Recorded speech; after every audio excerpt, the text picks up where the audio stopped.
Hey 49er fans, this video is sponsored by Manscaped. Go to manscaped.com/49ers to go and get 20% off your first order plus free shipping. Again, manscaped.com/49ers and get you guys the perfect package. More details again, manscaped.com/49ers. Now, welcome into the 49ers report as we go ahead and jump into the latest news and rumors regarding the San Francisco 49ers to kick off your Monday here as we're approaching the end of June. Going into the beginning of July, which means NFL football is less than 75 days away. We are trending in the right direction. The 49ers are trending in a good direction because the top picks in the draft in the first round have officially inked their rookie deal. So Brandon Aiyuk and Javon Kinlaw have officially signed their rookie deals. And you might say, Thomas, this isn't a big deal. Like, every single rookie has signed their rookie deals. Like, why are we talking about this? Because that's not the case this year. Only 5 first-round draft picks up to this point today of filming this video have signed their official contracts. Now, they cannot go to practice. They cannot go to training camp until their contracts are officially signed. So the fact that Aiyuk and Kinlaw are 2 of only 5 first-round draft picks to have signed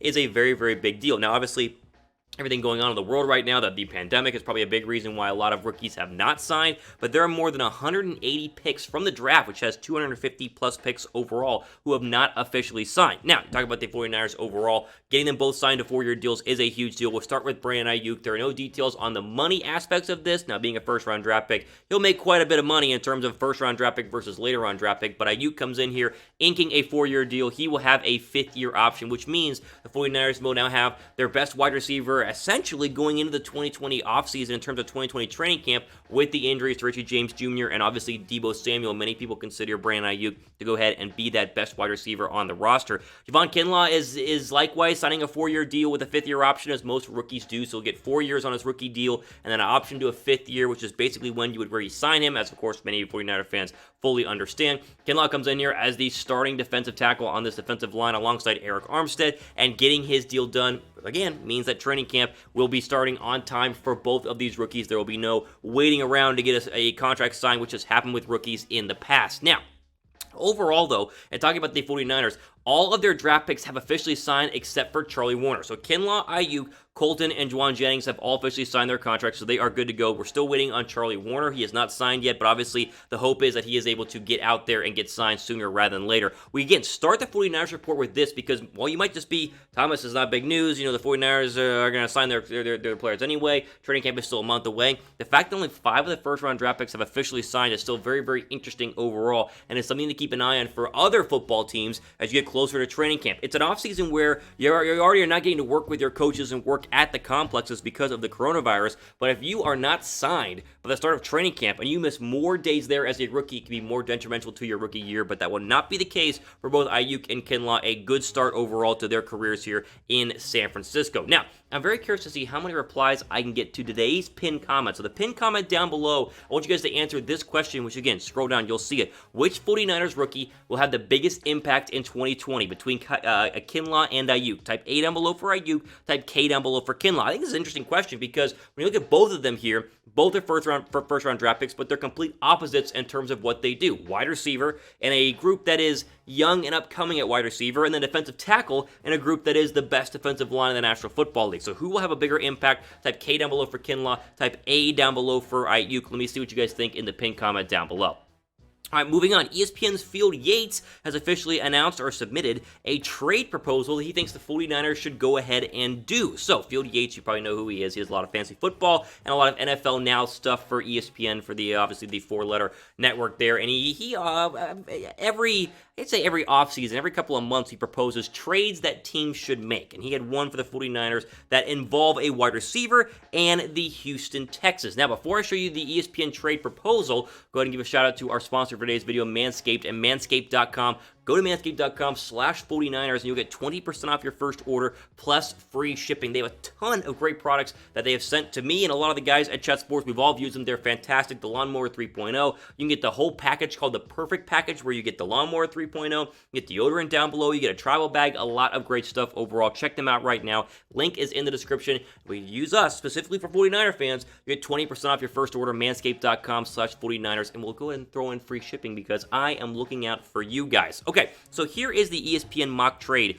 that Field Yates has. And I want to bring it up because it's very interesting. So it's a straight-up player-for-player mock trade. The 49ers would get KeKe Coutee, the wide receiver from the Houston Texans, and they would give up Dante Pettis. So it's a straight wide receiver trade for wide receiver trade. It's just weird overall. I'm not a big fan of this trade. Now, before I go and show you what Field Yates had to say about this would not be a bad trade for either team because it's not like Pettis or Coutee have been that great, but it's interesting in terms of Field Yates' logic on proposing this trade. So Yates said this, quote, "This provides San Francisco with a shifty slot option who would resume learning under wide receivers coach Wes Welker, a fan of his from their time together in Houston in 2018. The 49ers relied on a committee approach at the slot position last season. Kendrick Bourne led them with 180 total slot snaps, but Coutee, who has 50 catches in just 15 career games, would handle that role. Now, when you compare the stats here, neither one of these wide receivers is that great. Obviously, Dante Pettis, we know his issues, 11 catches for 109 yards and 2 touchdowns last year. But Coutee didn't do much either in a very crowded wide receiver room in Houston. 22 catches, 254 yards, no touchdowns. He was dealing with an injury last season. So I guess the thought process is here, well, Coutee doesn't do much for the Texans, Pettis doesn't do much for the 49ers, so a culture change could swap and go ahead and maybe, make or revitalize Dante Pettis' career, revitalize KeKe Coutee's career. I just don't see this being beneficial for the 49ers in any way because is Coutee really going to see the football field? Now, if you're thinking of, Deebo Samuel might not be ready for week 1 or Richie James Jr. is going to be out for a while, then sure. But when you just leave Pettis in there anyway and see if he can go ahead and figure it out, why bring in a guy who is not familiar with the Kyle Shanahan offense versus a guy who is familiar?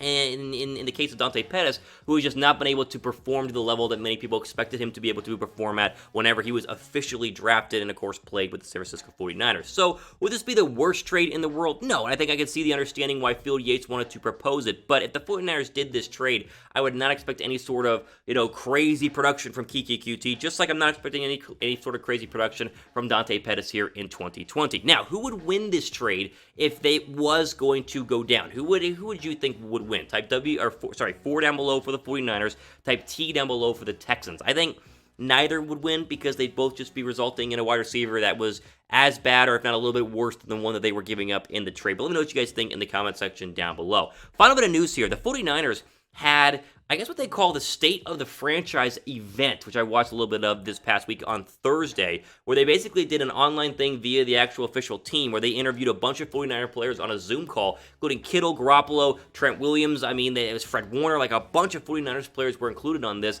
and they did a State of the Franchise where they talked about what the 49ers are looking forward to and what they expect to be going into 2020, and the big thing a big takeaway from this was the 49er players are very motivated for 2020, and they see 2020 as not just a year to prove themselves, but a year to prove that last year was not a fluke and that they are going to be the best team in the NFC for a very, very long time. Trent Williams has an absolutely fantastic quote, which I'll get to here in just one second. But before we do, be sure to subscribe to the 49ers Report because we just reached 25,000 subs and we're approaching 30,000 subs here on the channel. And what my opinion is the best 49er channel on YouTube. We do live Q&As, we do news and rumors, we do different videos in terms of different players. So go ahead and subscribe here. That way you guys are notified and can subscribe to, in my opinion, the best 49er channel here on YouTube. So again, a lot of players talked about what they expect the 49ers to look like and how motivated they are and how different the 49ers are. But I think Trent Williams has a fantastic quote where he said, quote, "I say this all the time. It was an attractive destination, not just because of Kyle and the quarterback, of course, but they don't need me to win." I think that's pretty evident. They went to the biggest game that our league has last year without me on their roster. So to me, it gives me a chance to come in and not feel like the world is on my shoulders and I have to do everything.